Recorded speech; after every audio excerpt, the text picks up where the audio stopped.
Olá pessoal, tudo bem com vocês? Aqui é o Nosso Pensante mais uma vez, episódio 4. Eu sou o Ivaldo, aqui...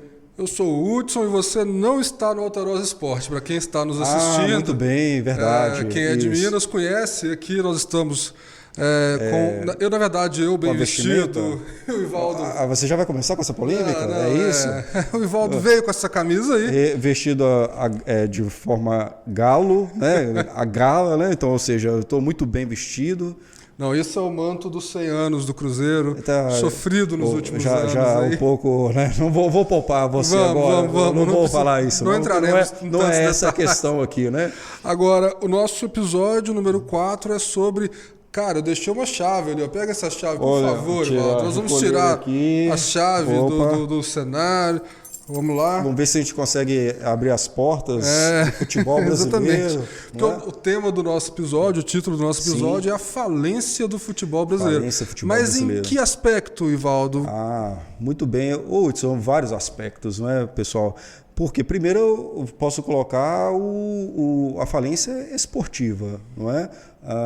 Nós crescemos, eu um pouco antes... Um pouquinho antes. Você acompanhou a Copa de 90? Acompanhei a Copa de 90. Em 90 eu tinha só 3 anos. Eu comecei a assistir mesmo em 94. Eu já tinha 11 anos, já estava jogando algumas coisas, Atari, Master System, enfim, já tinha andado um pouquinho. Acompanhei a Copa de 90. De 86 eu tenho uma vaga lembrança, né? Meu pai sempre foi uma pessoa que atuou e acompanhava o futebol, ele amava o futebol, eu tenho essa influência em casa. Inclusive aqui no clube da cidade, não sei se você já te contei, Seu pai foi presidente do Democrata? Diretor de futebol Democrata. Por 30 anos do Esporte Clube Democrata, e eu frequentei lá, joguei. Os meus amigos vão dizer o contrário, né? Assim, o pessoal da infância. Você só frequentou. Eu só frequentei, mas eu fui pro gol, eu joguei no gol. Assim, isso, né? Quer dizer, eu fiquei no gol, né? Entendi. Jogar no gol.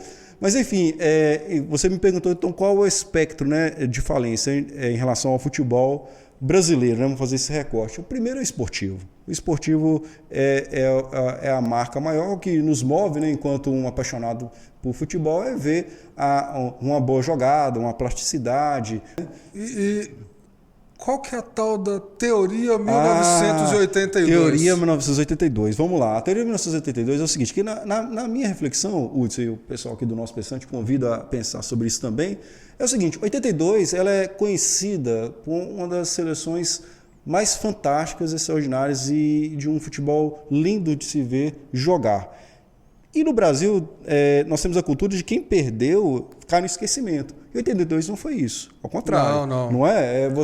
Muitas pessoas até colocam 82 no patamar de 70. Uns mais apaixonados vão colocar que foi melhor apesar de ter perdido. Não é? Então isso já mostra como 82 foi forte. Algo raro de se acontecer no futebol brasileiro é a permanência de treinadores de seleções de uma Copa para outra. O Tele Santana era o treinador em 82, foi em 86 e perdeu também. Aconteceu com o Tite agora, mas não é comum. O Tite já está lá. Talvez. E o Galo tem. Não vistoso, o Tite, né? Não tem uma boa lembrança, não. Você sabe do que eu estou falando, eu tenho certeza que sim. Mas então, por que eu falo teoria 82? Porque a gente jogava para frente. Até 82, 86, o futebol brasileiro era extremamente ofensivo, com uma boa qualidade no meio de campo, criatividade, e a gente trazia um modelo de futebol para o mundo. Não é? O mundo olhava o futebol brasileiro sempre pensando numa arte mesmo. Né? Só um comparativo aqui, uma analogia, é como nos anos 90, no basquete norte-americano, nós tínhamos o Jordan, não é? E as pessoas no Chicago Bulls, e assistia aquelas partidas justamente para ver o brilhantismo daquele jogador. Só que a gente tinha isso praticamente nos clubes do futebol brasileiro e na seleção também.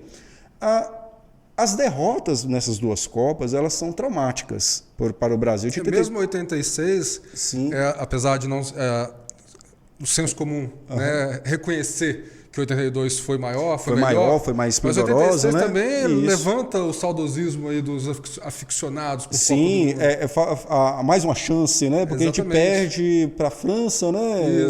Nos pênaltis, o Zico acho que perde um pênalti, não é? Ele perde um pênalti, é uma seleção talentosa também. Não tanto quanto 82, né? Porque ele era a base do Galo. Eu não poderia deixar de falar sobre isso, né? Você sabe. Sabe, né? Não sei. Não sabe? Vamos colocar na descrição a seleção de 82. Mas tudo bem.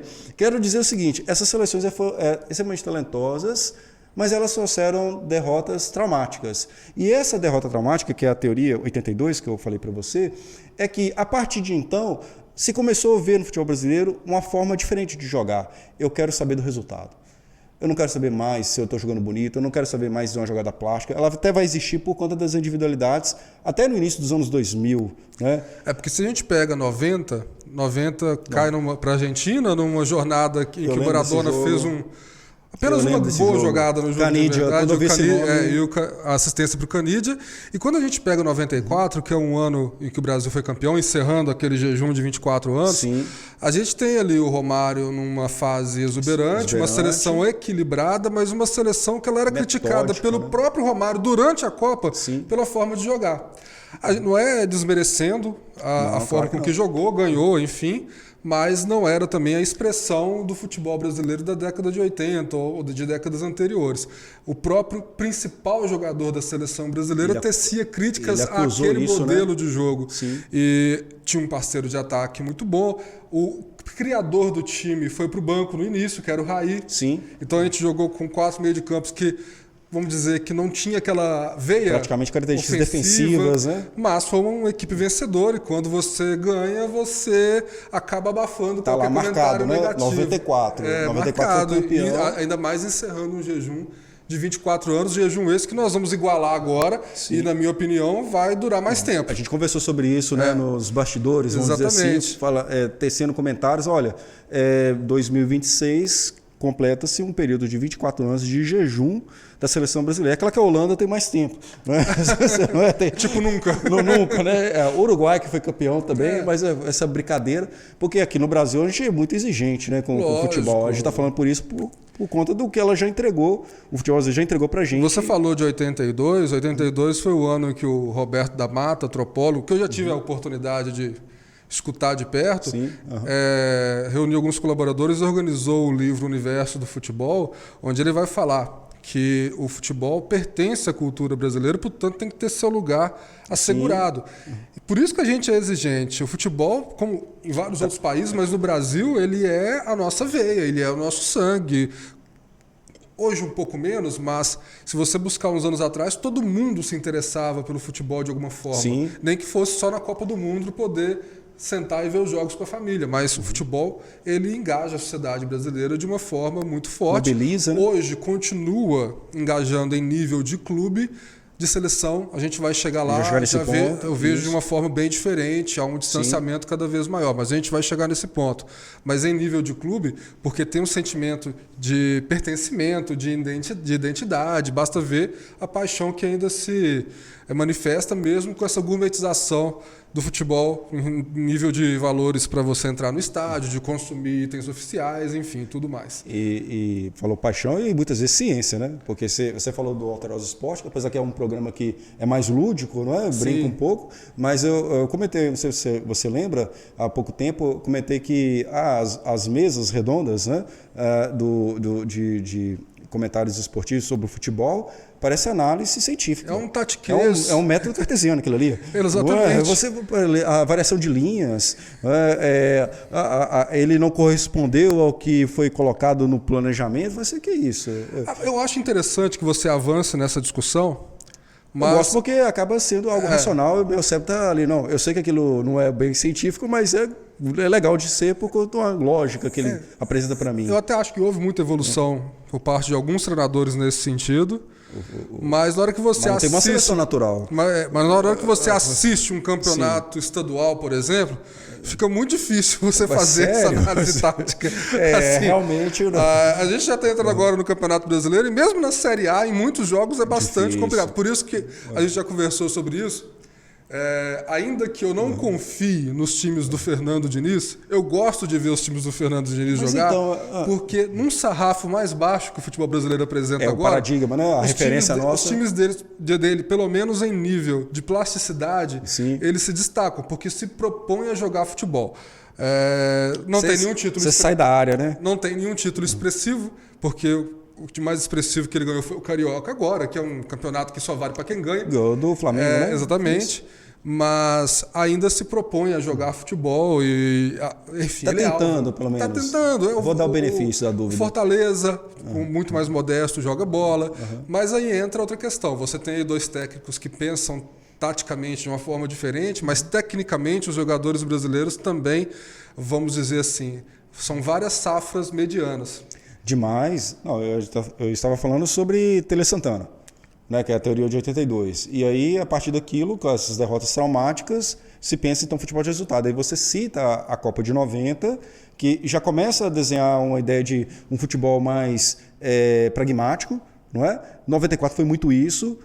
A 94 entra para a história, ótimo, tetracampeão, eu assisti todos os jogos, assisti 54 jogos da Copa. Nossa Senhora. Isso, 15 anos, né? Sabe? Eu assisti muitos jogos de Copas passadas, porque durante um período, inclusive na pandemia, mas antes também...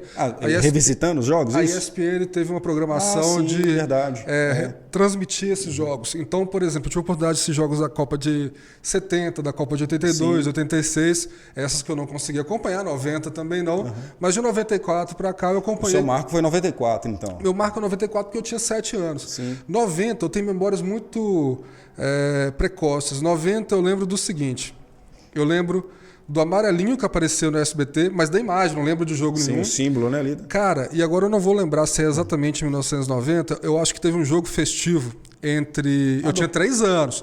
Entre Brasil e Seleção do Mundo. E o Pelé? O Pelé jogou e foi substituído pelo Neto. Foi. Agora, eu acho que em 1990 eu tinha 3 anos. Eu não lembro do jogo. Não, mas sua memória é nítida. Eu não lembro do jogo, mas lembro de sentar com meu pai e falar assim, Pelé... E ver um cara entrando, que se eu não me engano foi o Neto que substituiu. Se não for, a gente corrige aí, coloca nos comentários aí do YouTube, né? Quem está nos assistindo pelo YouTube. Mas essa questão do... eu fiquei tentado agora falar desse jogo, porque eu lembro dele e na minha, um pouco mais à frente em termos de etarismo, né? Assim, nesse momento.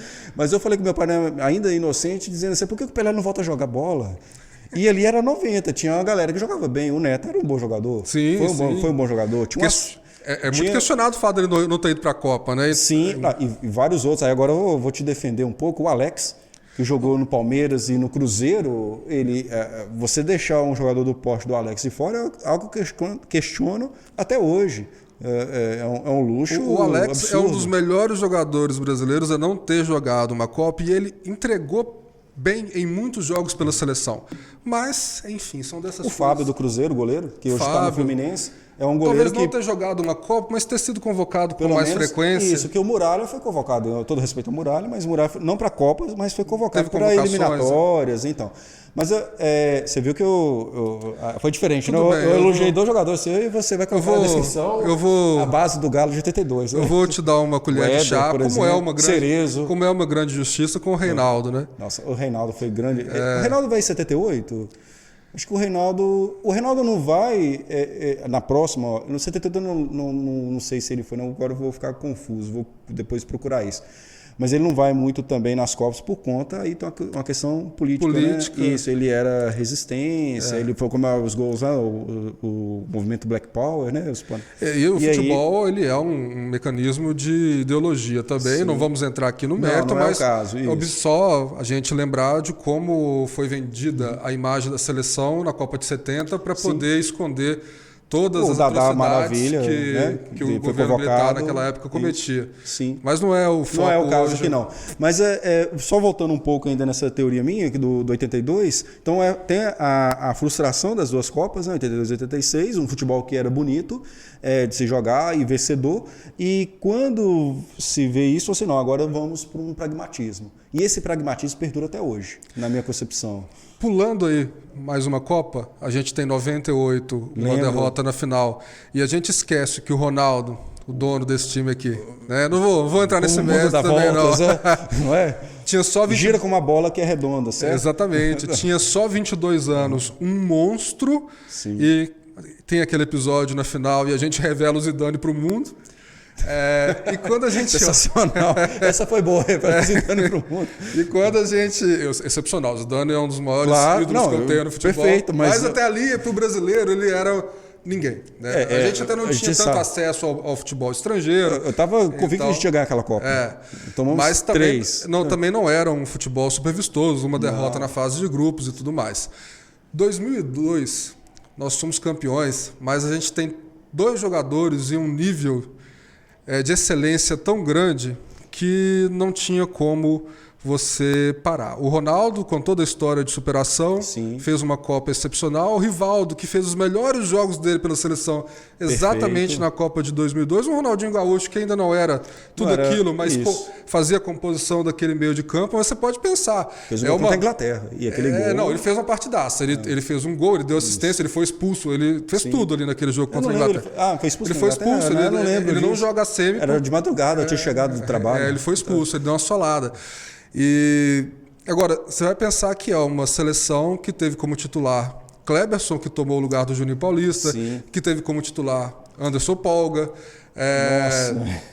Então, teve um goleiro inspiradíssimo, que o Marcos fez uma senhora Copa do Mundo também. Mas naquele momento, quem era o Rogério Ceni e quem era o terceiro goleiro? Eu não lembro. Era o Dida?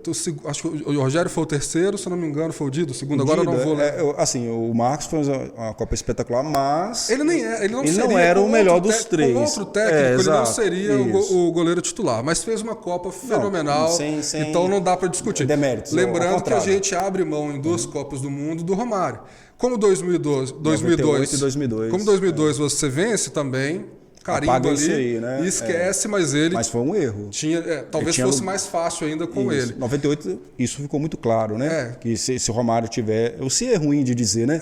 Mas o Romário no elenco de 98... A ausência ou um Ronaldo meia-boca ali na final seria menos sentido, porque você tinha alguém que... Era o peso de um Romário, né? Hoje eu estava lendo sobre a passagem do Luxemburgo no Real Madrid, e uma das passagens, um dos episódios foi um jogo de Champions em que ele tira o Zidane e depois que o Zidane sai, o time toma virada, ele é desclassificado. E o Zidane dá uma bronca no Luxemburgo no vestiário dizendo: o senhor não está acostumado com o futebol europeu. Você tirou o Ronaldo no primeiro jogo e me tirou nesse. Você não tem ideia de como a gente coloca medo nos adversários. Verdade. E isso tem um impacto muito grande no jogo. Então ele tomou aquela bela bronca do Zidane, entre outras coisas que ele... Né, foram embutidas ali no combo, né? Ele durou um de ano. Realidade. Ele durou um ano no Real Madrid, isso ninguém... Quase um ano. Foi 40 dias, não? Não, no Real Madrid ele ficou mais? Ficou um ano. Ele entrou no final de dezembro e saiu no início de dezembro do outro ano. Não vou lembrar exatamente. O Luxemburgo estava muito pistola naquele momento. E ele foi durante um período realmente o melhor técnico brasileiro. Sim. Mas ali existia uma outra questão. Todo mundo virou uma questão meio que folclórica. O Luxemburgo inventou o Sérgio Ramos como zagueiro, que ele jogava de lateral direito no Sevilha. Não, ele já tinha alguns jogos de zagueiro no Sevilha. E ele foi efetivado como zagueiro depois que o Luxemburgo saiu. Então a galera costuma falar que ele foi gênio. Assim, todo respeito, agora está aí no Corinthians e tudo mais, ele foi extremamente importante.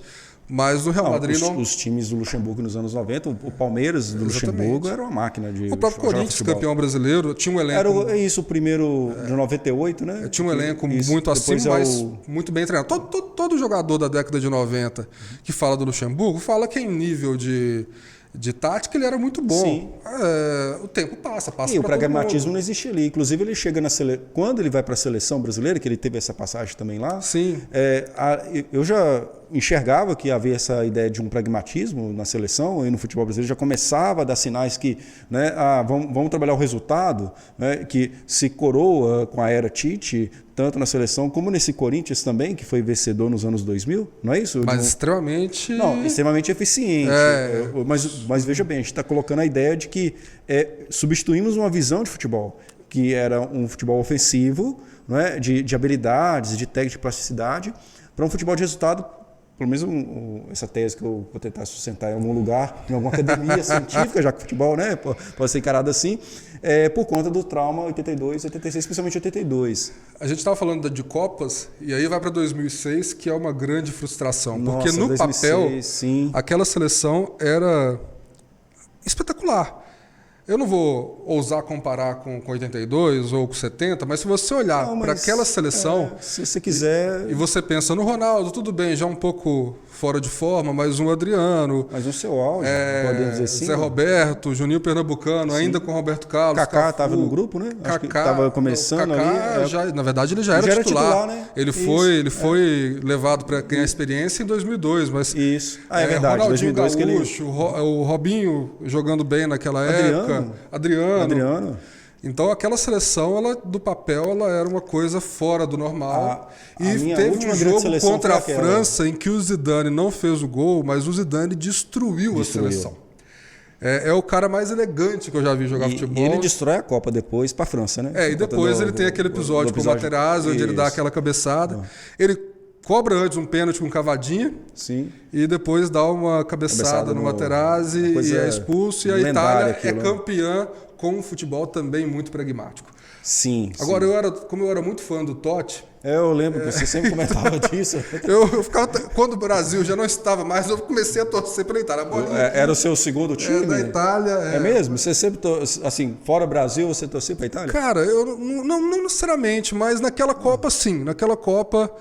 A minha torcida, quando o Brasil saiu, foi pela Itália. Copa de 2006. Então Isso. você se sentiu campeão, hein?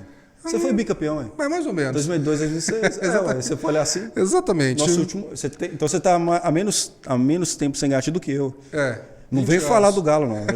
Vai chegar a 20 anos. O Atlético ficou mais tempo sem ganhar o brasileiro. Você tem munição pro cara, viu? Mas assim... quando a gente olha para a Copa de 2010, sim, a gente tem uma Copa com Dunga, que fez uma campanha... Você está me falando nomes? Que fez uma campanha... que me dá um arrepio. Que fez uma campanha boa... Paulo, agora o Dunga. Sério. Fez uma campanha boa e ia bem naquele jogo contra a Holanda, até o Felipe Melo dar aquela Felipe Melada, que é típica dele. Mas também era um futebol que ele não levou meias criativos. 2-1, né? Foi o Robin que virou... Não lembro, agora eu não lembro. Mas ele não levou meias criativos para... Não, o Neymar e o Ganso... O Ganso surgindo naquele momento. Dois, isso. Naquela ocasião, eu entendia que o Ganso era mais importante naquela Copa. Sim. Não tinham sido testados, enfim, e tudo mais. Mas você não tinha um meia criativo. Você tinha o Kaká, que já não era... o mesmo Kaká, e também nunca teve essa característica de criação.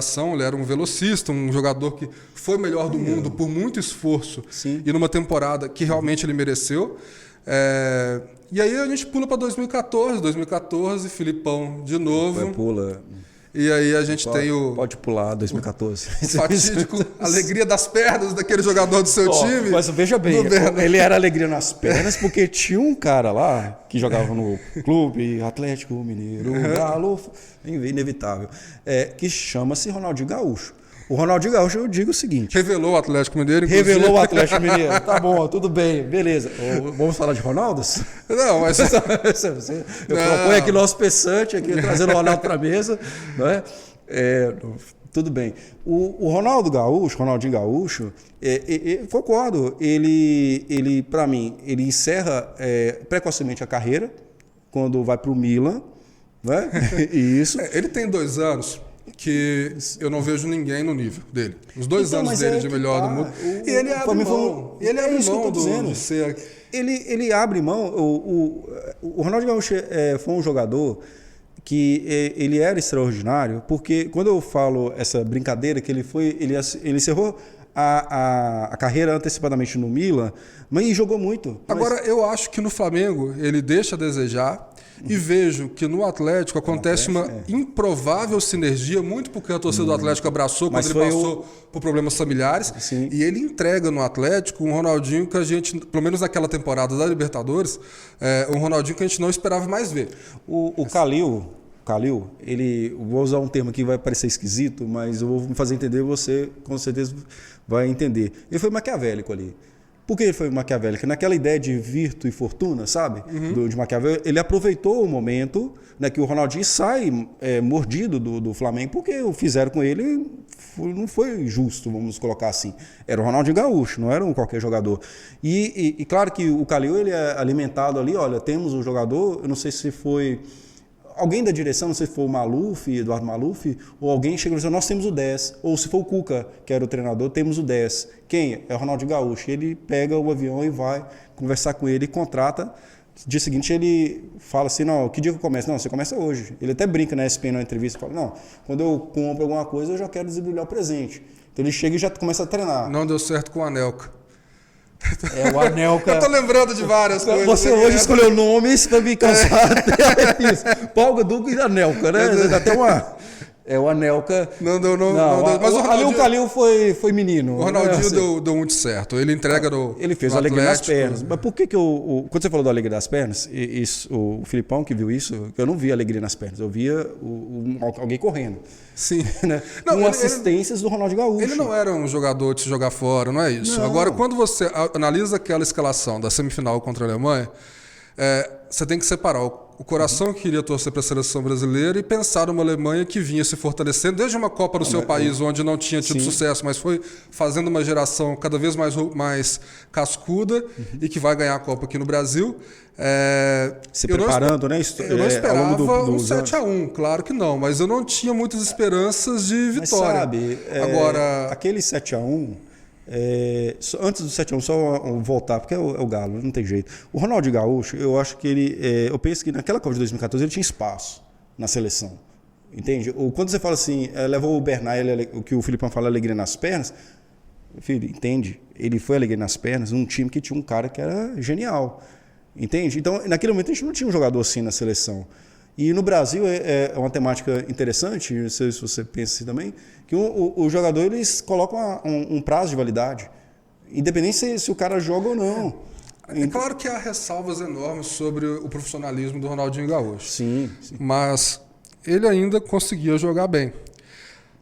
Tanto é que o Calil abre mão dele logo depois do fatídico Casablanca. Foi o Raja Casablanca? Foi o Raja Casablanca, traumático. Isso. Você vê que eu tô te poupando de algumas coisas, né? Mas tudo bem. Mas eu lembro de tudo. Você lembra? Eu também lembro. Opa! Mas ele abre porque naquela reta final ele já não estava entregando tanto também. E aí, enfim, entra a opção de vida do Ronaldinho.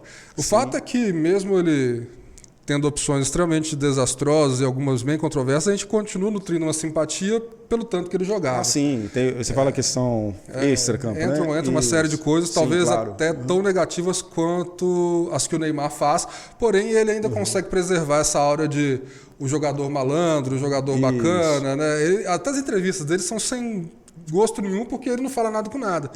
Mas jogando futebol era fora do normal. Os 2 anos dele de auge no Barcelona... O último grande craque do Brasil, você acha?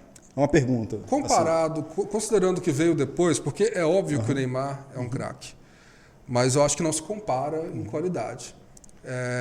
Também é difícil separar a antipatia à figura Neymar e ao futebol. Neymar é excepcional.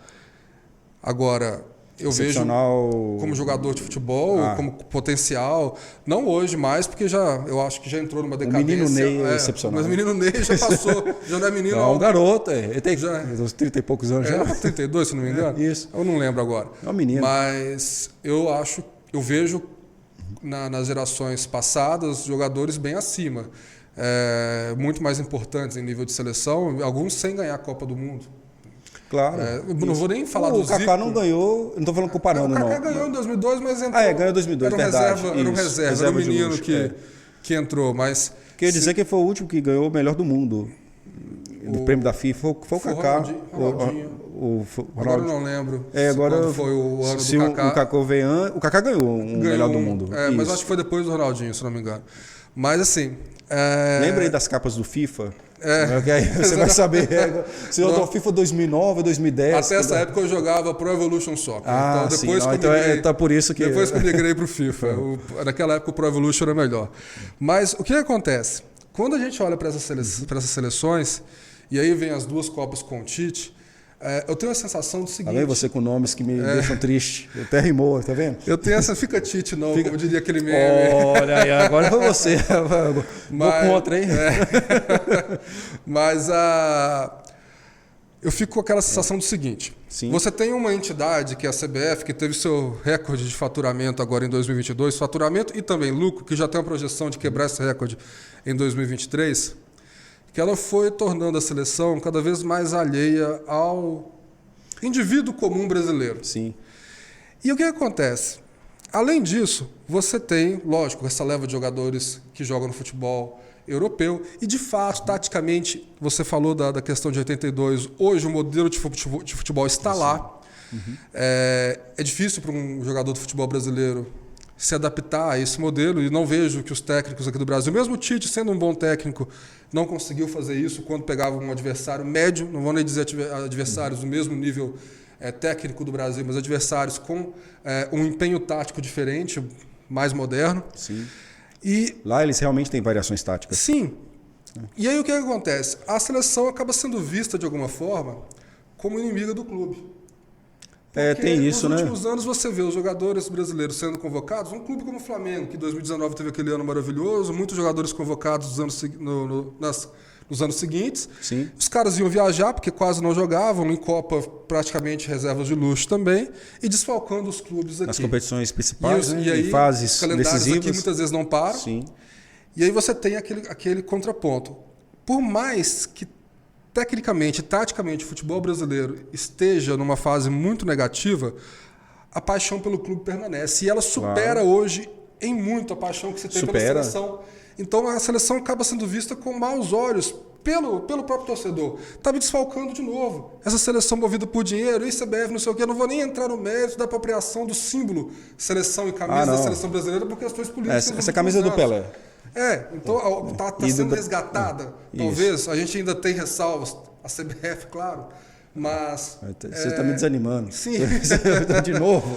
Mas há aí uma... A do Pogba foi pior, viu? Do Pogba. Há aí um distanciamento cada vez maior em relação à seleção e ao público.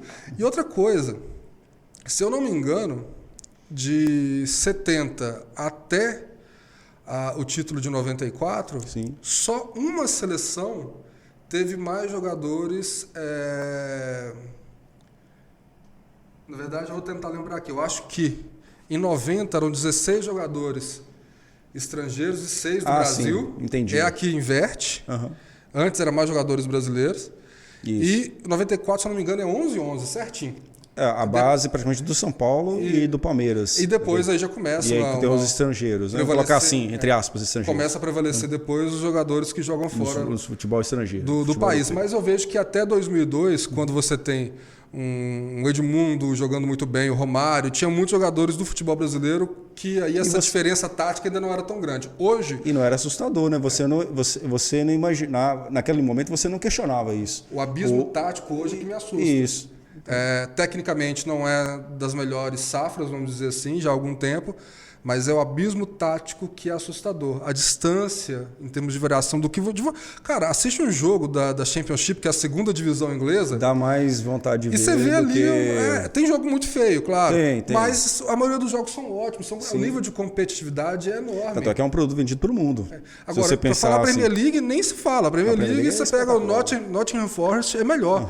E eu fico vendo essa doideira. E o futebol gourmetizado. Isso afasta o torcedor. Agora, o torcedor brasileiro, ele gosta tanto de futebol que mesmo sem poder ir no estádio, ele continua. Eu estava vendo uma matéria há poucos dias agora, Fortuna Düsseldorf, que é um time da segunda divisão da Alemanha. Ele quer começar um projeto de 2023 para 2024 para ser implantado nos próximos anos, de não cobrar mais ingressos.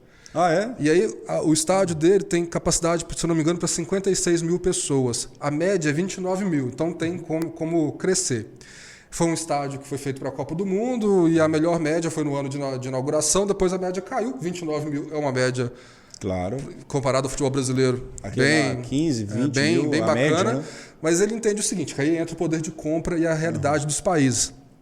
Ele entende que vai testar já na temporada 2023-2024 alguns jogos sem cobrar ingresso. Vai ter preferência lá para o sócio torcedor, para alguns que compram alguns carnês, vai ter ingresso reservado para entrada reservada para visitantes. Sim.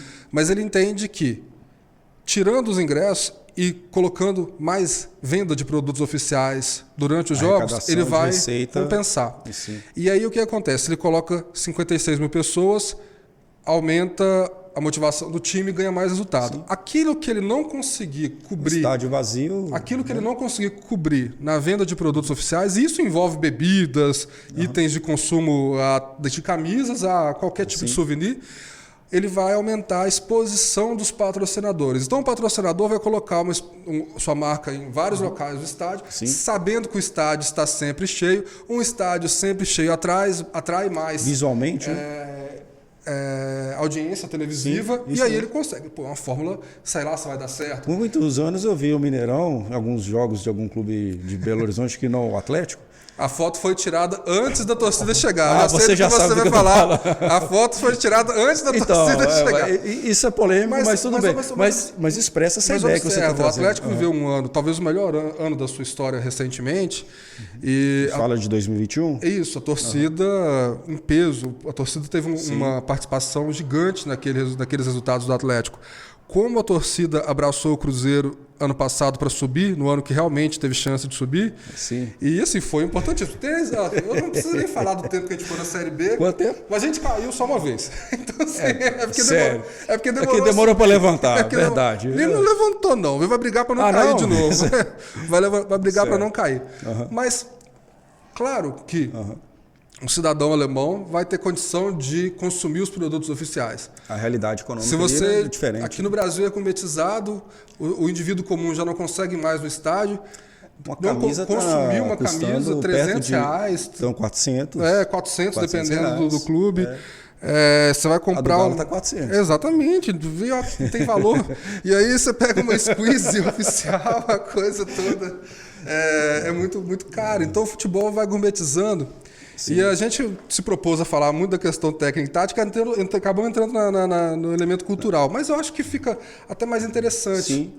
E eu não vejo num futuro breve uma mudança futebol de brasileiro, perspectiva do futebol brasileiro. Porque eles não estão pensando no futebol brasileiro já tem um tempo. Eu penso o seguinte, teve por muitos anos uma riqueza de grandes jogadores no Brasil, craques mesmo, de decidir jogos, títulos, etc.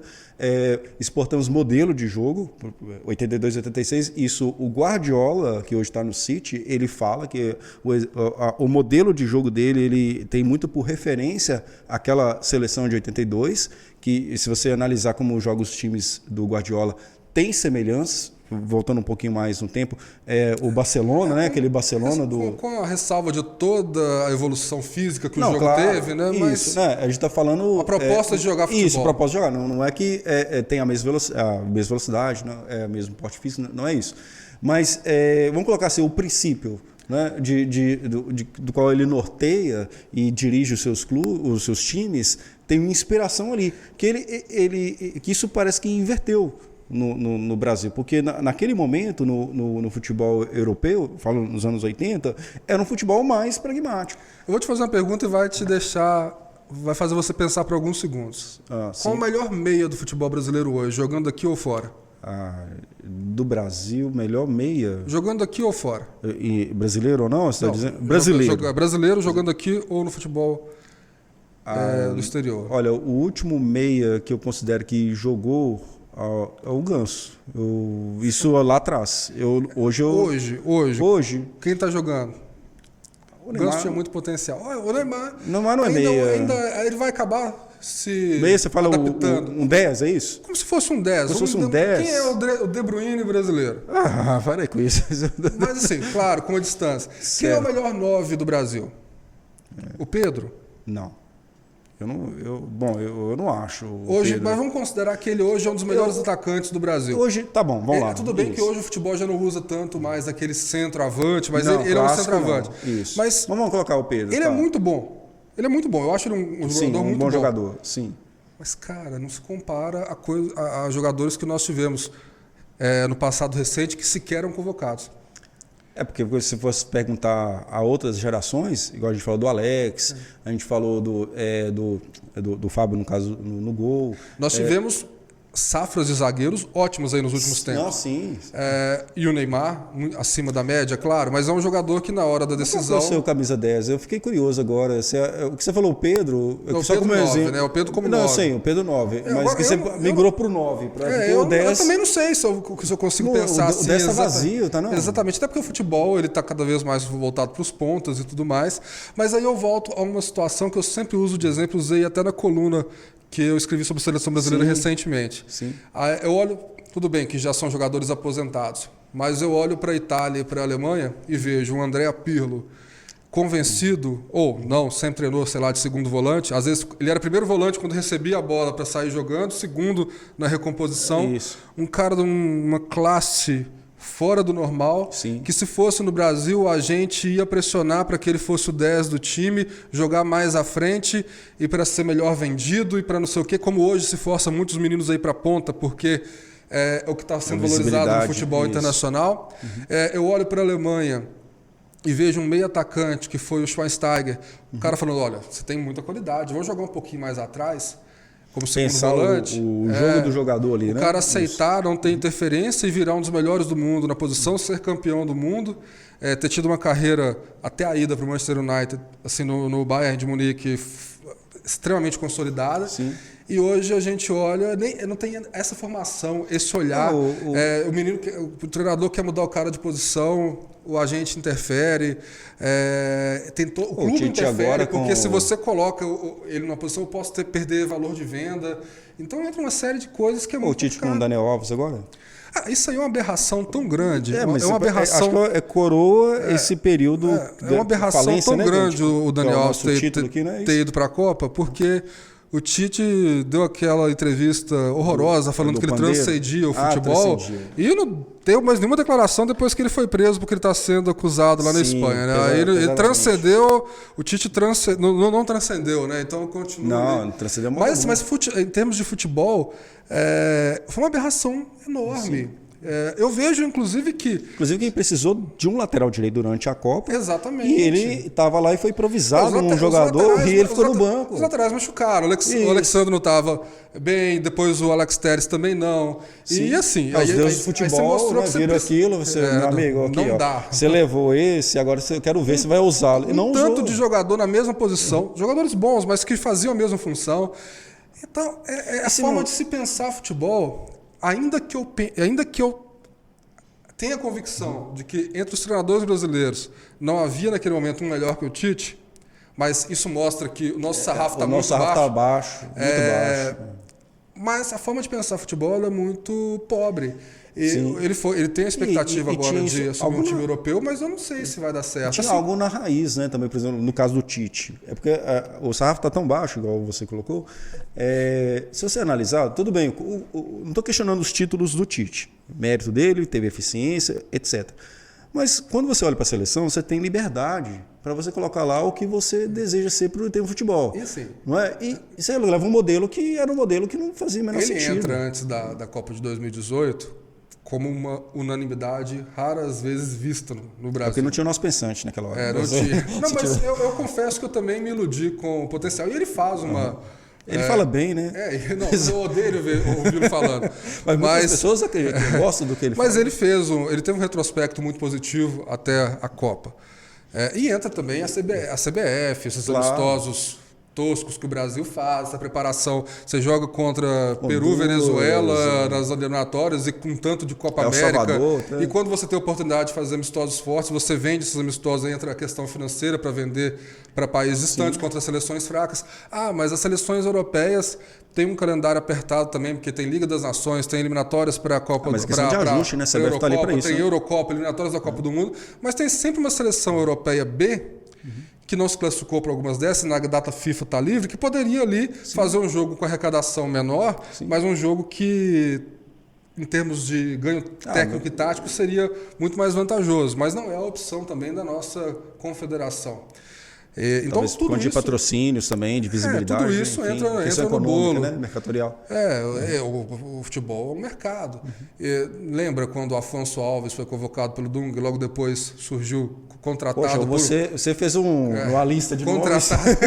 Não é possível. Contratado por um time Afonso inglês. Alves? Eu pensei que você ia falar de um descobridor da América. Contratado por um time inglês depois e, talvez por coincidência, para você ser contratado por um time inglês, o número de internacionalizações, ou seja, a Premier League exige, né? Convocações facilita. Ranqueamento, isso. Então, assim, o futebol brasileiro é isso. Eu não estou afirmando nada. Claro, mas pensando que o futebol brasileiro é isso. E aí, nesse meio todo, a questão técnica, a questão tática, ela passa muitas vezes batido. Nós ainda produzimos ótimos jogadores. Você tem jogadores brasileiros em times de destaque do mundo. Talvez hoje o maior destaque seja o Vinícius Júnior, em ascensão no Real Madrid já há algum tempo. Eu, inclusive, acreditava que ele não teria esse desenvolvimento. E também não. Que boa surpresa. Mas... O Real Madrid também é um time muito forte ali para... ele costuma aniquilar esses jovens em algum momento, mas emprestar e depois ele não ter oportunidade de voltar. Houve ali uma não vou dizer aposta, mas uma crença de que mantendo tanto ele quanto o Rodrigo no clube, eles se desenvolveriam ali de fato. E aconteceu, e com um técnico hoje olhando para isso, é o principal depois jogador. Do Neymar, eu não estou falando que eu gosto de um ou de outro, mas eu acredito que os dois de nível técnico mais apurado hoje para o Brasil... Lembrando que o Casemiro, que tem uma carreira extremamente respeitada, quando ele vai para o Madrid, ele é emprestado, ele vai para o B, depois ele é emprestado, depois ele volta e se torna o Casemiro, que vai compor esse meio de campo que lá tem esse processo, o Modric, né? e o Kroos, que vai ser um meio de campo absolutamente vitorioso. O Casemiro ganha 5 Champions League, é uma coisa absurda. O Real Madrid é fantástico. Mas o Vinícius Júnior não imaginava que o Real Madrid ia bancar todo esse tempo. Talvez emprestar. Não, ele segurou, vai desenvolver aqui e cada vez que passa ele está melhor. O Vinícius Júnior está dando uma boa gestão de carreira. Ele, apesar dele reclamar bastante, tem tomado muitos amarelos, mas ele é um jogador que me surpreendeu. Eu não apostava. Como aí a contrapartida o Neymar. É um craque, mas tanto o PSG quanto a seleção nos principais momentos, ainda que ele tenha feito um bom jogo contra a Croácia na fatídica eliminação nos pênaltis contra o Brasil. O jogo da eliminação de 2022. Ele fez um bom jogo. Sim. Mas assim, né, nós tomamos um gol de empate. Podíamos ter pensado o nosso pensante antes para falar sobre esse jogo. Com metade do time no campo de ataque, tomamos o gol de empate, depois perde nos pênaltis. Mas a Croácia estava jogando melhor. Eu vejo ele pelo potencial, pelo talento dele, ele para mim é uma decepção. Sim. Certo? Mas porque ele é excepcional. Tecnicamente, ele é excepcional. Em termos de carreira, você pega ali alguns jogos pela seleção, o Santos, você pega a Champions, se não me engano, de 2015, que o Messi machuca, ele faz uma campanha excepcional no Barcelona. Mas tirando isso, o Neymar quase sempre nas... Acho que a escolha dele de ir para o PSG também, as rodadas decisivas ele está machucado. Isso implica um pouco da vida dele fora, do cuidado, do azar, do tipo de jogo, de chamar muita falta. Mas realmente ele é um craque. Mas para mim, se você olhar o panorama da carreira dele, é decepcionante. Certo? Porque ele tinha um potencial para ser naturalmente um jogador melhor do mundo, ele tinha isso. Sim. Ele caminhava para isso, não logo na sequência quando ele estava no Barcelona, mas futuramente se tinha essa perspectiva dele ser o melhor. E ali eu falo a questão da carreira, porque quando ele foi surpresa para mim, quando ele só escolheu o PSG, porque naquele momento eu imaginava ali que ele tinha mais condições de se desenvolver todo o seu potencial no Barcelona, que o Barcelona estava bem, estava ajustado, estava o Messi, o Suárez ali, o time ajustado, a ir para o PSG. Não que o PSG é um problema, não é isso. Rapidamente ele deixou de ser, inclusive, o principal jogador do PSG, porque o Mbappé atropelou. Sim. Então ele não conseguiu nem ser... Chegou brigando com o Cavani. Nem ser durante muito tempo o principal nome do PSG foi, talvez na primeira e segunda temporada dele no clube, e depois foi perdendo espaço. Mas você acha o Neymar um craque? Eu acho ele um craque. Eu acho que... Eu tô com isso aqui, você falando craque. Não, sim. Se você olhar... podiam fazer um pod para definição de craque. Se você olhar qual é o conceito? Se você olhar para o futebol dele, para o potencial que ele tem, porque ele já criou, eu vejo ele como um craque. É o meu craque preferido? Longe, muito longe. Não. Eu acho que entre os craques brasileiros ele entraria depois do meu top 10. entre aqueles que eu vi que considero históricos, craque. você estava dizendo? Dos que eu vi, só dos que eu vi. Dos que você viu. Entre nível de importância na seleção brasileira. Você falou que viu 90? De 90 para cá, vamos dizer assim, de 94 para cá. 94 para cá, qual é? Eu colocaria vários na frente dele. Algumas pessoas acham que ele é o melhor jogador pós-Pelé do Brasil. Eu acho isso uma heresia. Sério? Já vi, teve inclusive... Nossa, Neymar vai pro dicionário? Tem um momento... Pode, né? Não vou. Eu não vou lembrar agora quem foi que falou, eu lembro só da cara do Petkovic. Quem cai demais? Foi no Sport Neymar. TV, foi no Sport TV que o jornalista defendeu que ele era o melhor jogador pós-Pelé do Brasil. O Petkovic olha pro cara assim e fala, você só pode de brincadeira. Isso é bem inusitado. Quem disse isso? Depois eu vou te mandar o vídeo. Quem tá nos ouvindo e assistindo... Por favor, coloca lá nos comentários lá, se for no YouTube. Quem tá nos ouvindo e assistindo sabe do que eu tô falando. A cara do Petkovic é impagável. É maravilhoso. O react dele foi show, né? Ele fica, assim, totalmente atormentado. Mas, assim, ele é um craque. E é uma decepção por ser um craque. Eu não estou nem falando da vida externa, da vida fora, não. Eu estou falando de 4 linhas. De resultados esportivos. No final das contas, você olha e, claro, ele morreu de ganhar Essa dinheiro. Camisa pesou para ele, então? Eu não sei. A camisa, a escolha dele também, a forma como ele encara o futebol. Ele, claro que ele é bem sucedido. Morreu de ganhar dinheiro, só jogou... em grandes clubes. O Santos é um clube grandioso, um dos maiores do mundo. O Barcelona, o PSG, apesar de um clube novo. Não, mas depois que virou esse investimento na França é o maior. Então, assim, não é para falar que a carreira dele é descartável, mas é uma decepção diante do potencial enorme que eu vi. Eu acho que ele tem lugar no Galo. A gente está precisando de um cara. Ele joga. Ele não, é 10, claro. Mas se jogar ali no lado do Hulk. Eu acho que ele daria bem. Assim. O Hulk é outro cara que fez. A gente conversou sobre isso. Mal, então, o Hulk é outro cara que fez uma opção por ganhar dinheiro na carreira, porque ele teve condição de ir para um time de ponta na Europa. O Zenit da Rússia ofereceu um caminhão de dinheiro, isso gerou uma ciumeira. Depois ele vai para a China. Mas falei isso com você hoje, ele tem um mérito de quê? Ele optou por ganhar dinheiro, mas nunca enganou esses clubes. Ele sempre estava muito bem preparado, muito profissional. Tanto é que ele vem para o Atlético já com 34 a 35 anos. Quando o Cuca critica ele. Então. E ele é um dos poucos jogadores que chega do futebol chinês e não sente... Quando ele chega no Galo com tipo o Príncipe Adam, com aquele cabelinho e aí tem a transformação, virando Hulk mesmo, aí ali ele arrebentou. Mas ele chega muito bem preparado. Então o profissionalismo dele, ele fez uma opção de carreira por ganhar grana. Ok, mas ele sempre se entregou. Ele foi sempre profissional. Muito respeito. É um jogador que eu... Tanto é que mesmo num time... Assim, né? Tipo o Atlético, ele ainda se destaca. Tipo Atlético. Você quer entrar nessa conversa? Deixa. Eu apoiei muito nos últimos anos. Qual o Vingador que tem lá no seu time? Não, deixa. Não vamos falar nada. Então tá bom. Mas eu apoiei muito nos últimos anos. Deixa eu tirar uma casca agora. Fala Zezé. Fala Zezé. É um clássico do futebol brasileiro. Pois é. Poxa, você falou, foi logo no meio do pod de hoje, sobre a questão de jogadores que têm peso. Você falou de 98, se o Romário tivesse sido convocado e ele estivesse em campo, o que isso traria de uma imponência, né? Você falou foi do Zidane também, né? Que falando do Luxemburgo, né? Foi só você tirou a gente, mas você sabe que só o fato de a gente estar em campo já gera um respeito enorme. Eu lembro, já que agora, né, no finalzinho tem que virar o jogo, que o Galo é o time da virada, você sabe disso, né? Controvérsia. Controvérsia, vai ver os comentários do YouTube agora. Aquela Libertadores de 2009, dos Estudiantes, e tá lembrado disso. Aquela foi o Gandula épica. Ganhou aquela Libertadores. Eu lembro que eu estava fazendo faculdade, cheguei em casa para assistir o jogo, e para mim, confesso a você, o Cruzeiro vai ser campeão. Vai ser campeão da Libertadores. Eu falei assim, amanhã eu vou ter que tolerar. Com Adilson Batista. O que seria ainda mais terrível, né? Aí no outro dia eu falei assim, eu já estava me preparando espiritualmente, né? O Galo tinha sido voltado da Série B pouco tempo, estava muito mal, o Mexerique era um dos atacantes do Galo, só para você ter ideia de como que era o nosso sofrimento. E aí eu fui deitei para assistir o jogo. O Cruzeiro faz 1-0, né? Eu acho que foi isso, né? Faz 1-0. Acabou. Agora eu comecei aquele estado de vigília, né? Você dormindo, levantando o olho, dormindo, levantando o olho, e empata o jogo. Assim, foi bom. Começou a ficar interessante. E aí, eu lembro, você tem uma memória melhor sobre esse momento do que... Eu apaguei a fatídica final. Isso depende da perspectiva, né? Porque, assim, era fatídica porque eu lembro que eu fui empate, né? O primeiro jogo lá na Argentina.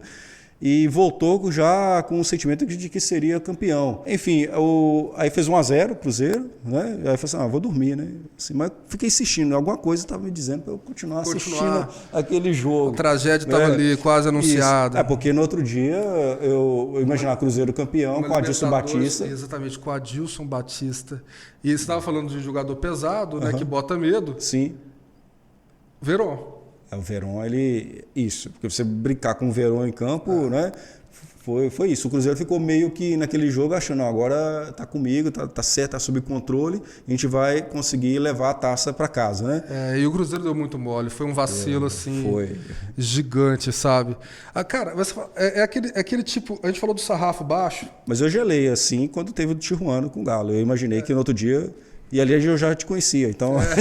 Você sofreria. Então aí seria pior. Mas eu vou te dar um outro exemplo de times que se encaixaram sem, assim, um trabalho excepcional. Sim. Os 2 títulos com o Marcelo Oliveira do Cruzeiro, depois quando você olha para a carreira do Marcelo pós-Cruzeiro, você começa a entender que aquele Cruzeiro foi muito mais uma harmonia do universo que fez aquele time jogar daquela forma, né? Isso. Uma conspiração, do que propriamente o trabalho. Vocês não aguentaram ver o Galo campeão, aí vamos dar um jeito de dar uma coisa. É aquela coisa. O Everton Ribeiro jogou demais, o Ricardo Goulart. Sim, mas depois você olha, aquele time se encaixou de uma forma que eu acho que é muito maior do que o Marcelo fez, do que que ele foi como... Os títulos de Copa do Brasil com o Mano Menezes antes do Cruzeiro entrar na derrocada, um futebol totalmente pragmático. O Mano Menezes é nesse sentido, então, de um treinador que colecionou títulos, mas... Sim. Não é desmerecer o Mano Menezes, mas... Você quer dizer que ele não é tão brilhante assim. Eu acho ele muito pouco brilhante, na verdade. Eu acho ele nada brilhante. Nada brilhante. Mas você comemorou... Foi suave com ele. Você comemorou a Copa do Brasil com o Mano? Claro. Bola na rede, gol, acabou. Eu fui campeão. Mas falar que era Wi-Fi ligado. Ele já era questionado pela própria torcida, no sentido do futebol que praticava. Como tinha resultado, ok. E aí também, na hora que você entra no ano da queda para a Série B, não tinha nada que salvava aquele time. Isso. Não tinha Fala Zezé que resolvesse aquele o time do Cruzeiro, a queda, falando de forma civilizada, né? Se tentando isso, eu não sei se eu tenho maturidade para tanto, mas o time do Cruzeiro que caiu não caiu por conta esportiva, né? O time do Cruzeiro que caiu, estavam de falência, né? Em papel, ele não era para cair, não era para cair nunca. Isso. E para te falar a verdade, o Cruzeiro teve muita sorte de não cair para C. Cara, tecnicamente o time era muito ruim, os caras acertavam um passe de 2 metros. Então. Teve um jogo que eu vi do Cruzeiro. Era outro esporte, eu costumava falar que era outro esporte. Eu assistia com sofrimento, era outro esporte. Mas às vezes você não sente nem a dor, né? Vamos colocar assim, porque você já reconhece que o time não tem condição de entregar. Então você não tem expectativa. Exatamente. Assim, né? O que o Pesolano fez no time que subiu, apesar de ter algum mérito ali da gestão. Foi pro o Valladolid? Saiu do time do Ronaldo e foi pro time do Ronaldo. Do Ronaldo, isso. O que ele fez foi fazer um time que jogava direitinho, ele era organizado. Sim. O elenco era muito limitado, como é esse ano também. E é um time que está fazendo o dever de casa ali, ganhando dos times mais fracos agora no início do campeonato, para juntar a gordura para brigar. Tabela favorável no início. Para brigar, para não cair. A realidade Você acha isso mesmo? Que eu fiquei com a impressão, porque ele ganhou do Grêmio, né? Agora e ganhou do Red Bull, né? Bragantino. Mas aí entra a Copa do Brasil no bolo aí também. Ah, sim. Não, tô falando disso. Vocês não estão pensando que vai ganhar a Copa do Brasil, é isso? Não. Eu acho que já está no lucro, inclusive. Então, entre as vitórias recentes no Campeonato Brasileiro e Copa do Brasil, está fazendo o dever de casa, sobretudo o Campeonato Brasileiro, que é o principal objetivo, de ficar na Série A. Sim. Eu não concordo muito com algumas decisões do Ronaldo. E acho que é um time que vai brigar ali, talvez, porque na verdade no Campeonato Brasileiro é assim, se você está em 16º, 2 derrotas você está rebaixado, 2 vitórias você briga para o Sul-Americano. Se bobear, ele pode até isso, eu ia falar agora, que dependendo do rendimento que ele tiver, a gente está projetando no Cruzeiro. O Cruzeiro não vai. Você acha que não? Se gera um G9, um G8, o que é possível. Com aquelas vagas. Aquelas vagas que você vai ganhando todo mundo. Mas eu vejo que é um time, esse ano ainda, para brigar para ficar na Série A. Na Série A, isso. O objetivo tem que ser esse e seria muito bom que a torcida entendesse isso. A realidade, e tem a ver com isso que a gente está falando, né? Que a gente começou dizendo as falências do futebol, uma delas. O Cruzeiro faliu em todos os aspectos. Em todas as dimensões. Exatamente. O Vasco, o Botafogo. Sim, e tentando ser civilizado e maduro aqui, agora, nesse instante, é estranho ver isso, porque uma coisa, claro, quando o Cruzeiro foi rebaixado lá em 2019... Uma coisa é comemorar. Como uma questão de torcida, né? Assim, é bobagem, assim, é uma coisa lúdica apenas, só nesse campo mesmo. Mas me causou estranhamento, igual você falou, você que era irreconhecível o nível técnico do Cruzeiro, porque é o Cruzeiro. Eu reconheço, eu não vou ser racional agora. Olha, o Cruzeiro é um grande clube da história do futebol brasileiro, tem uma envergadura internacional também, e ver aquilo é igual você ver, por exemplo, a gente estava falando antes de começar, no futebol italiano, você que é fã do futebol italiano, que nos anos 90 teve o seu apogeu, seu destaque, e você vê os times, agora tudo bem, está na semifinal da Champions, mas até pouco tempo você não tinha grande papel de protagonismo, né, no futebol mundial. Esportivamente, entendo o que eu estou falando aqui, não é desmerecendo o América. Mas esportivamente, nos últimos anos, o América teve mais relevância que o Cruzeiro. Foi nosso rival. Foi nosso rival. Te fala, mas é verdade. Sim, foi. Foi jogar uma Libertadores, se deu mal, mas teve ali campanhas razoáveis do Campeonato Brasileiro. Teve. Fez campeonatos mineiros dignos também. Tem um time bom. Eu não acho um time de agora do América, porque o início do campeonato foi ruim. Está ruim. Mas é um time bom. Mas eu falo assim, esportivamente foi mais relevante. Sim. E como tantos outros times foram. Então você em Minas Gerais, com apenas 3 clubes de relevância nacional. Sim. Mais o Democrata de Governador Valadares. E você está... Obviamente, não. E você... A Pantera, né? E você assumir a 3ª posição nesse ranking de importância... Isso. O Atlético não estava na frente, não? Não, o Atlético Cruzeiro, não. no caso. Mas não é uma questão de relevância histórica. Isso aí o Cruzeiro tem uma história diferente. Sim. Mas esportivamente nesses últimos anos isso, porque às vezes você cai para a Série B e continua com relevância esportiva. Sim. Fazendo uma Série B legal, gerando ali uma comoção. A torcida não abandonou. Acho que teve uma comoção. Sim, do Atlético. Mas é muito complicado isso. Sim, é interessante que são tantos temas que vão surgindo na conversa aqui no podcast, que podemos fazer um outro, caso aceite a proposta, a gente conversa depois. O que significa, o que dá a ideia de um clube ser grande?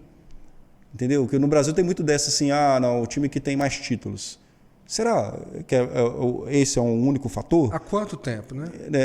Há quanto tempo? Estou falando de termos também de história, de participações, de torcida, né? De jogos emblemáticos, porque, por exemplo, a gente falou de 82, seleção brasileira, aquela seleção até hoje é cultuada e não ganhou. Ela perdeu por até uma seleção que não era brilhante naquela Copa, não foi brilhante. Foi um resultado, futebol de resultado no futebol italiano. Estou falando isso, sabe? Porque às vezes, claro, na paixão você fala, não, eu tenho mais chico, você acabou, né? Número, conta aí. Né? Porque você está falando isso porque... lá vem. Cruzeiro e Atlético. Tá vendo? Quer voltar para... Ainda que a gente tenha esse passado recente obscuro... Você tem uma tríplice coroa invertida, você sabe disso. Tirando, é uma teoria. Tirando o Campeonato Mineiro, não se compara a sala de troféus de Cruzeiro e Atlético. Você tá vendo? Eu acho que nós estamos mesmo aqui, tá certo. Não tem jeito. Eu tentei. Mas é um fato.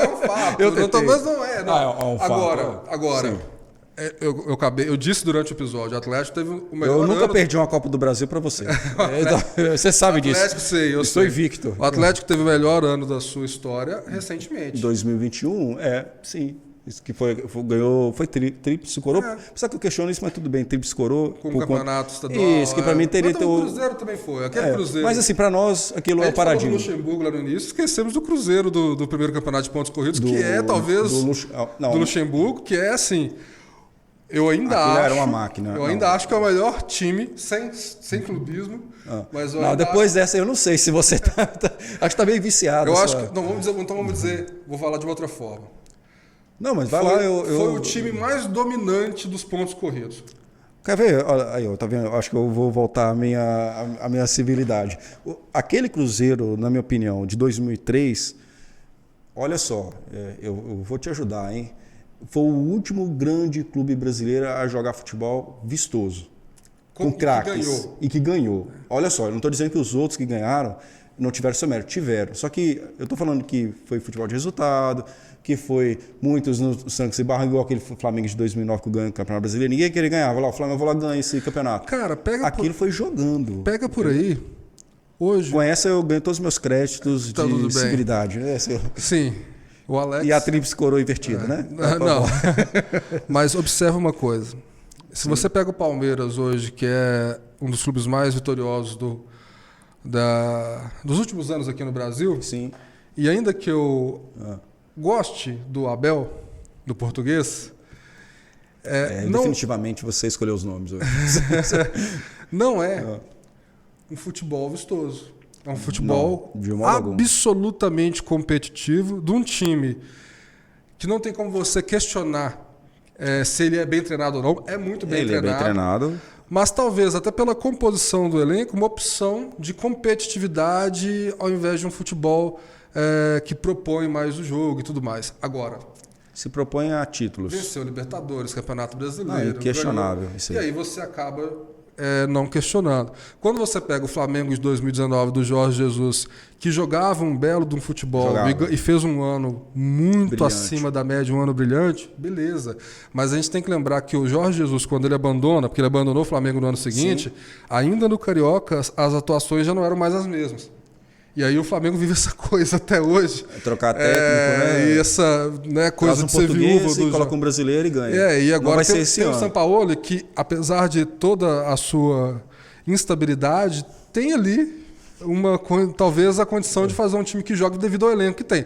No Atlético, foi vice-campeão com o Atlético? Ele foi terceiro. No Santos... ficou a 3 pontos do campeão. No Santos, o Inter, né? Então... Aquele Santos que o Sampaoli foi vice-campeão, aquilo sim foi um belo trabalho. Aquele elenco era muito limitado. Sim. Mas, o Cuca leva esse time à final da Libertadores. Esse Santos, né? Sim. Foi na sequência. E agora, o Flamengo de 2019, esse Cruzeiro de 2003, alguns momentos... Porque o próprio Atlético da Libertadores tem uma coisa ali legal que é a seguinte... Não tem uma coisa legal. Não, falando de fora, falando de maneira fria. Aquele é o tipo de título que gera torcedor. Que o menino, Você fala que a criança... da Libertadores de 2013? Que a criança passa a torcer. O Atlético não jogava um futebol legal, tinha muito do Cuca Ball, de lançar bola pro jogo, cabecear e tudo mais.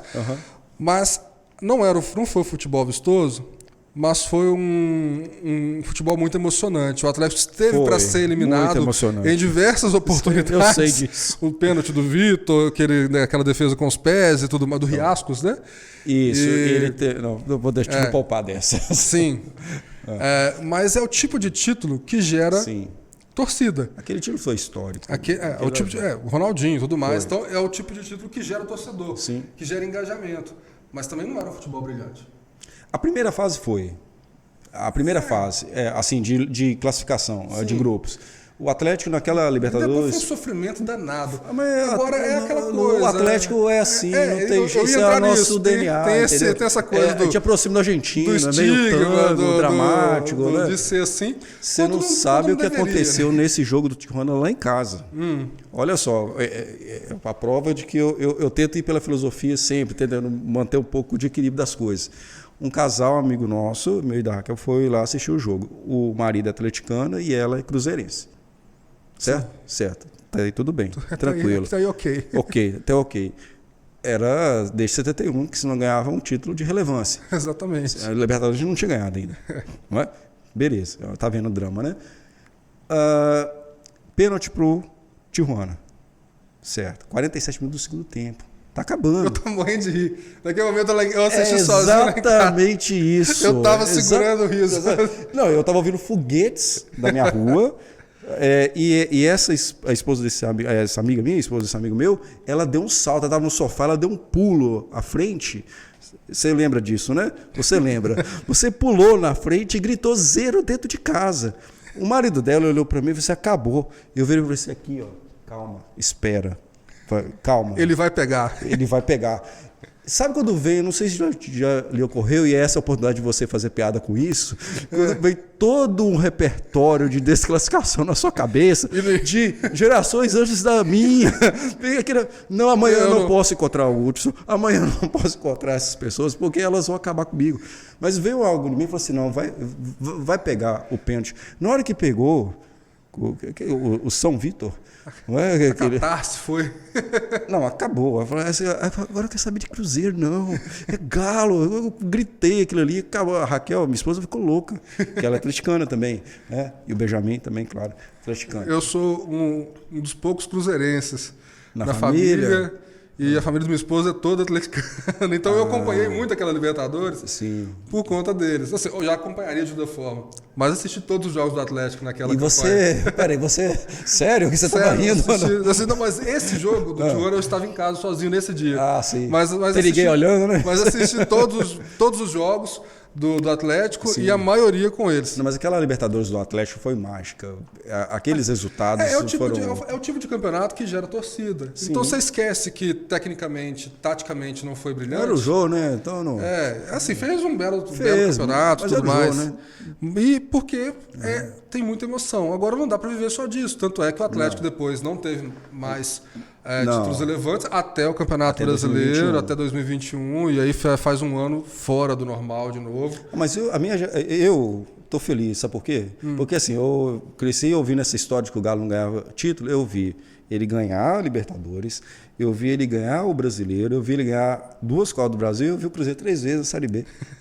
Então, assim, eu sou muito sortudo. Você viu o Galo na Série B também? E vi o Galo na Série B. Mas você sabe que eu vi a gente ganhar o título em cima do Cruzeiro. Mas então, assim, para mim... O que acontece? Quando eu falei de relevância esportiva e citei o América, quando o Atlético caiu para a Série B, ele não deixou de ser o Atlético. Bateu e voltou. Sim. O Cruzeiro que caiu para a Série B, ele se desconfigurou. Foi. Eu não olhava e falava assim, Cruzeiro, cadê o Cruzeiro? Não, eu estava irreconhecível. Ano passado, como tudo, como instituição, ano passado, eu tô dizendo ainda como que todo mesmo. já no formato SAF, mas considerando a comoção da torcida em torno do time, dos jogadores, da ideia de subir, eu voltei a sentir a ideia do que é o Cruzeiro. Mas durante 2 anos foi muito difícil. Então, quando eu falo da relevância esportiva, é nesse sentido. O Atlético bateu lá embaixo, voltou, e lá na Série B ele não deixou de ser Atlético. Não. Continuou. Até porque a crise não era tão grande quanto a do Cruzeiro. Sim. Apesar de tudo, apesar do Atlético hoje também ter uma dívida enorme, mas se o futebol não tiver uma crise a ponto de cair para a Série B, ele vai permanecer ali e se resolva de outra forma, depois virando SAF, qualquer coisa do tipo. Mas o do Cruzeiro foi eu acho que dos clubes grandes brasileiros não tem crise comparada a que o Cruzeiro viveu. Não, ela é inédita, mas ela aponta uma coisa que... E de um time que vinha de bons resultados de bons resultados. Títulos. Foi bicampeão brasileiro, coisa de 6 anos praticamente, em Copa do Brasil. Mas isso é um alerta para todos os outros clubes. A gente estava brincando aqui de rivalidades, uma coisa mais saudável, mas é algo que é alerta para os outros clubes. Sim. Porque eu comentei até com você sobre isso, de que, olha, essa questão de que o estrago financeiro surge quando o time em campo não está rendendo.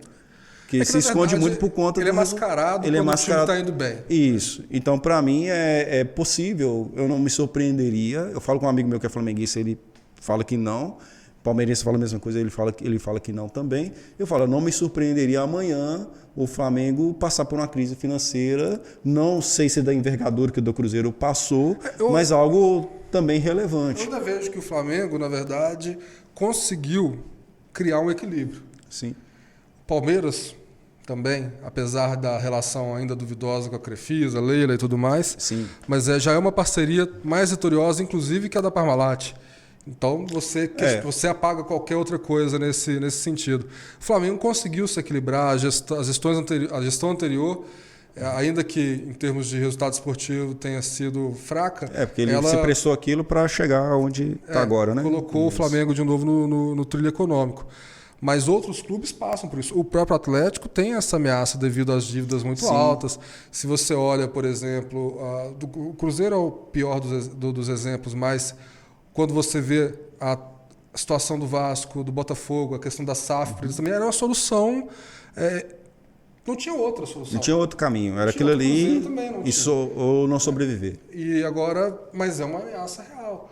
O Grêmio caiu para a Série B com as finanças relativamente em dia. Todos os clubes brasileiros têm dívidas, mas foi também a questão é a liquidez, né? Foi um elenco também que não deveria ter caído, mas a gestão foi muito mal feita da questão do futebol. E, enfim, o futebol brasileiro, os clubes brasileiros estão à mercê disso, de fato.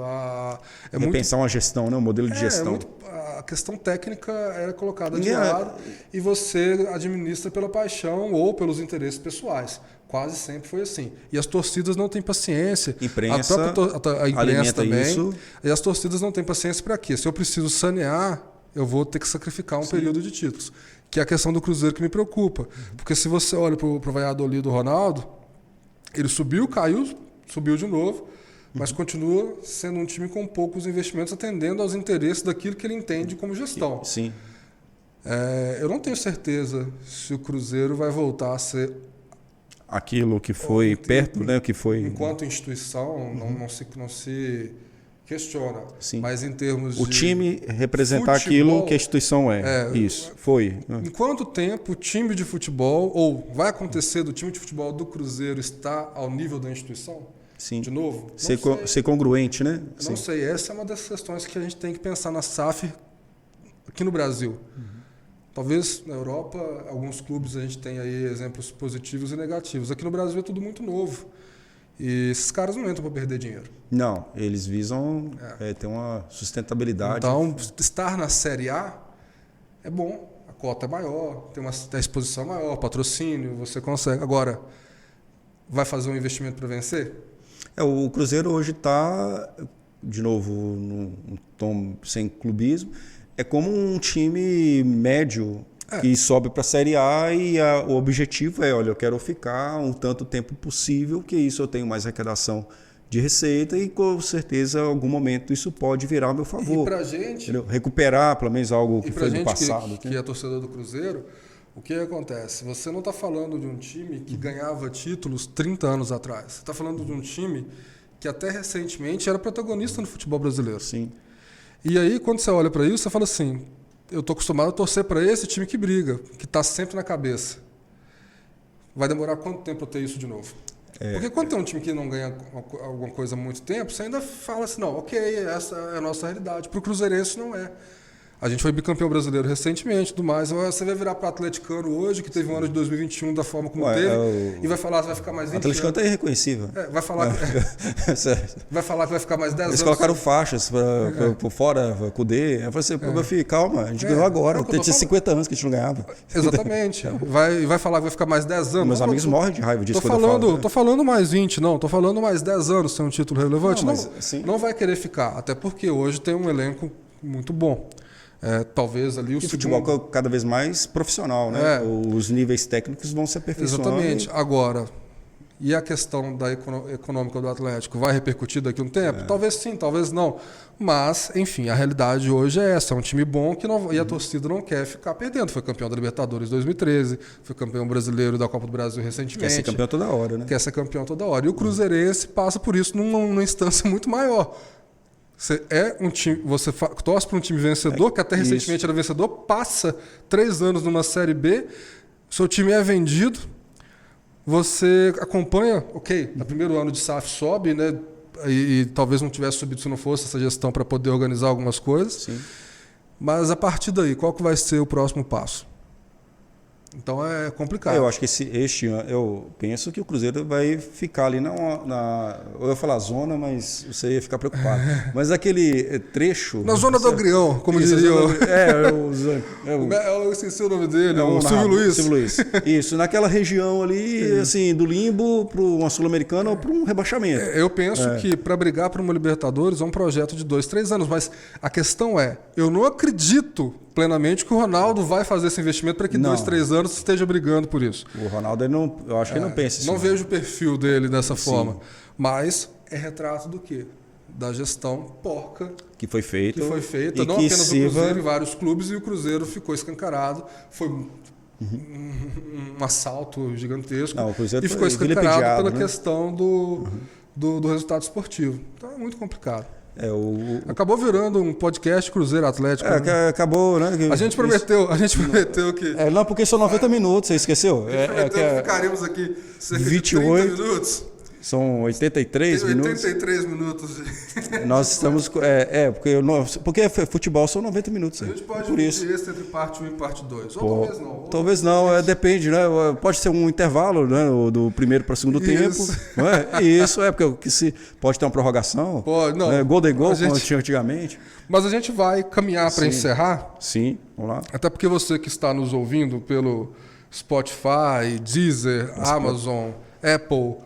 e nos assistindo pelo YouTube ou ouvindo pela plataforma de sua preferência, precisa continuar a sua vida. E a gente vai ter episódios mais longos a partir do próximo episódio, com convidados, né, Ivaldo? Sim. Traremos essas novidades aí durante a semana. Nos siga na plataforma de sua preferência, no Instagram também, que a gente sempre deixa alguma coisinha lá para a gente ir atualizando os nossos poucos e fiéis seguidores. A nossa página no Instagram também. Visite lá os recursos. Sim, @NosPensante. Isso. Mas, cara, a gente falou muito de Atlético Cruzeiro, falou muito de futebol brasileiro. Fizemos aí um retrospecto das Copas. Isso. E eu não vejo o futebol brasileiro com potencial para chegar na próxima Copa do Mundo como favorito. Não acho, não. Tanto é que a gente não conseguiu falar de um grande 10, de um grande 9, de um grande lateral. Não tem. Nesse momento. Mas tem ninguém, então. Tem bons goleiros, sim. Ainda tem uma safra boa de zagueiros. Uhum. Nós temos bons volantes no futebol inglês. Nós temos bons pontas, como tem o Vinícius Júnior, como tem o Martinelli, que tem feito uma ótima temporada no Arsenal. Mas, enquanto seleção, eu não sei se a gente consegue fazer desses talentos, que não é nem de longe perto das nossas melhores gerações, mas dá para ser competitivo, dá para ser melhor. Dá. Se for bem treinado, tiver ajustar o esquema, dá para fazer sim. Mas você fala assim, mas chegou em quartas de final nas últimas Copas e tudo mais, mas nós não caímos para... tudo bem que a Croácia, na Copa anterior, tinha feito uma final de Copa do Mundo. Mas a gente esbarra em times que taticamente oferecem algo um pouco diferente de nós. Sim. E aí, em nível de seleção, uma seleção que já é vista pelos torcedores do clube como uma inimiga da campanha desses clubes durante o calendário maravilhoso algo que deve do ser futebol pensado, brasileiro. Né? Repensado. Exatamente. Então eu vejo a seleção muito distante. É quase... impossível.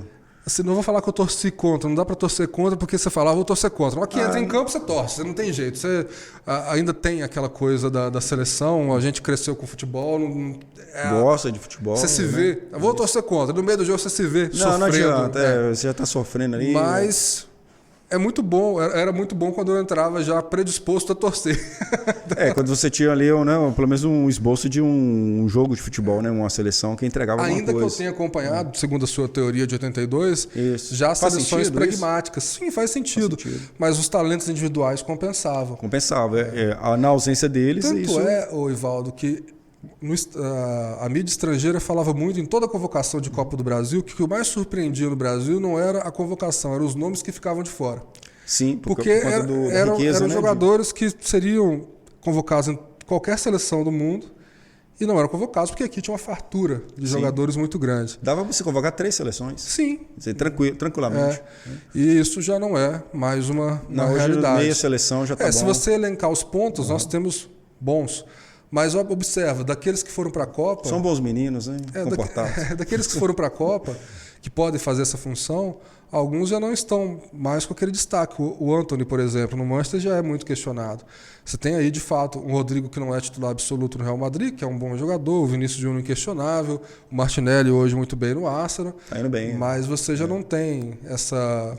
Até esses que estiveram no último Copa... É difícil, né? Olha para um lado para o outro e não vê o nome, né?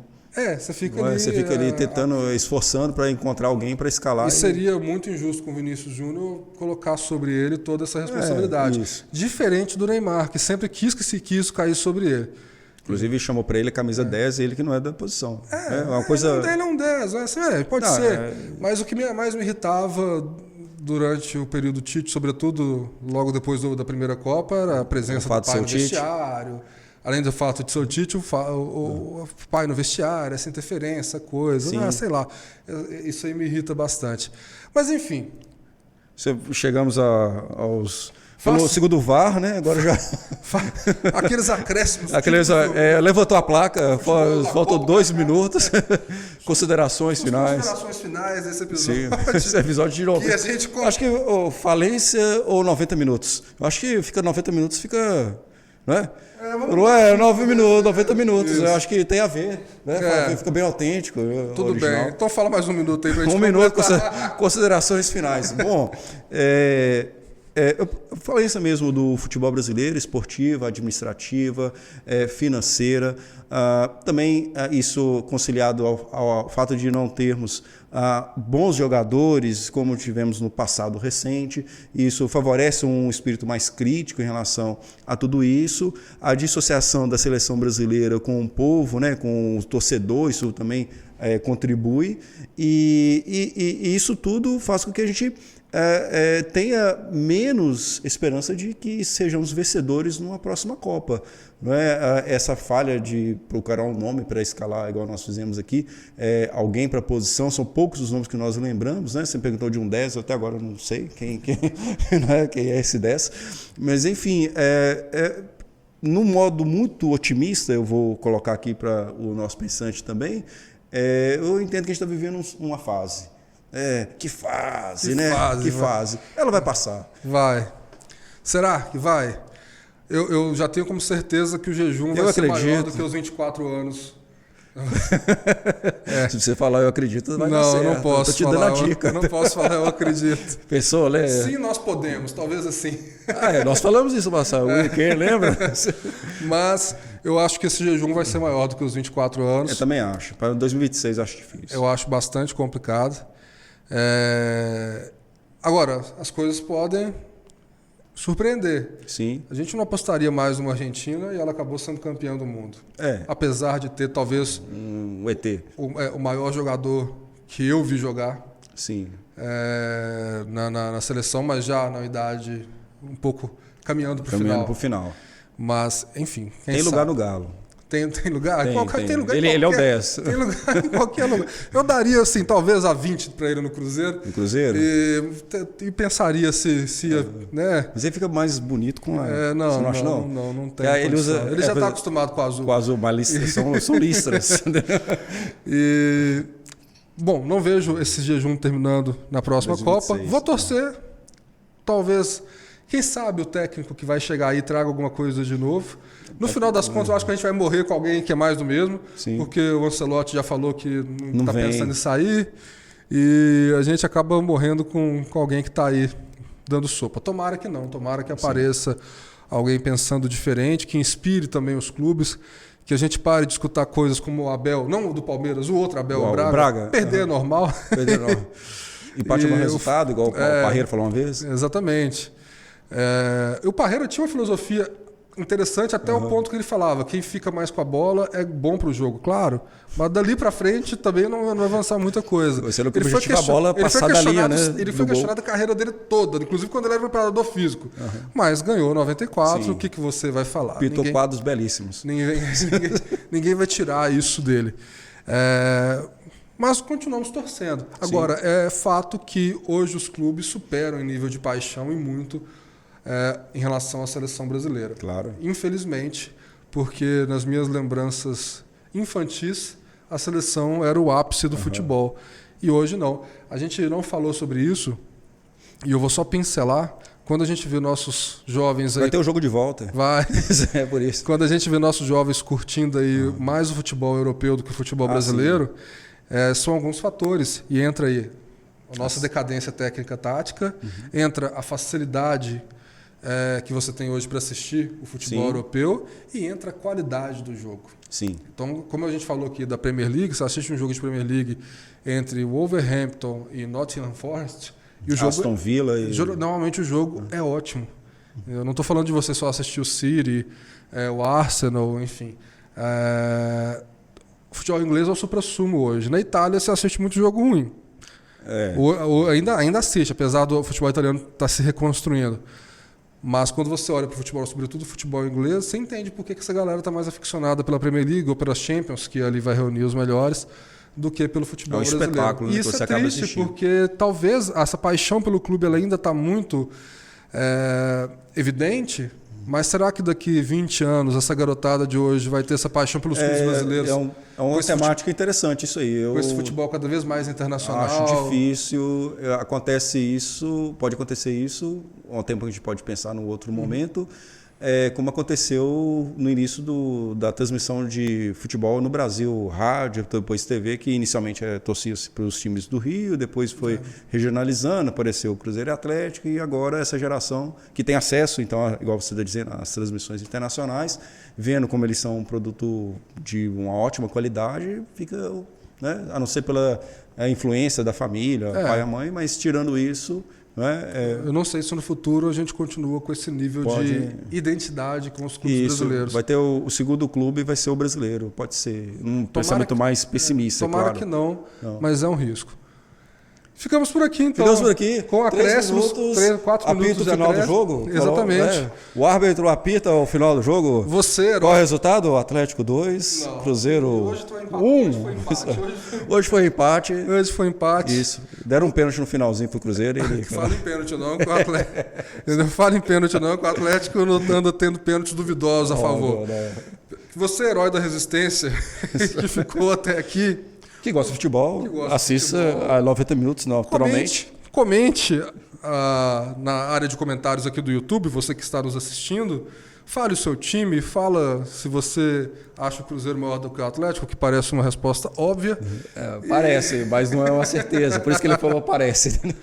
E a gente vai conversando. Se você tiver sugestões também de temas para os próximos episódios, hoje a gente saiu um pouco da filosofia, veio para o esporte, mas nós pensante pensa sobre tudo. Não, sobre tudo. O Nelson Rodrigues falou isso, o futebol é a coisa mais importante dentre as menos importantes, não é? Lembra dessa frase? Lembro da frase, não sei se foi ele, né? Foi ele quem disse, mas... Isso. Mas acaba sendo algo que faz algum sentido. Concordo com a frase. Galera, um grande beijo. Obrigado. Até Fim mais. do jogo. Exatamente. Vamos rever alguns lances depois no VAR. Isso. Até mais, pessoal. Até mais. Tchau, tchau.